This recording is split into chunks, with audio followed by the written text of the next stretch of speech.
4 முறை வெளிநாட்டு சுற்றுப்பயணம் மேற்கொண்டு குறைவான முதலீட்டை ஈர்த்து வந்த முதல்வர் உடனடியாக வெள்ளை அறிக்கை வெளியிட வேண்டும் என அதிமுக பொதுச் செயலாளர் எடப்பாடி பழனிசாமி வலியுறுத்தியுள்ளார்.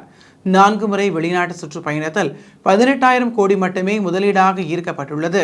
எனவே 40 மாத திமுக ஆட்சியில் ஈர்க்கப்பட்டுள்ள வெளிநாட்டு முதலீடுகள் குறித்து வெள்ளை அறிக்கை வெளியிட வேண்டும் என்று தெரிவித்தார். இந்தியாவில் மற்ற மாநில அமைச்சர்கள் ஈர்த்த முதலீட்டை விட மிக குறைவான முதலீட்டை கொண்டு வந்துள்ளதாக செய்திகள் தெரிவிக்கின்றன.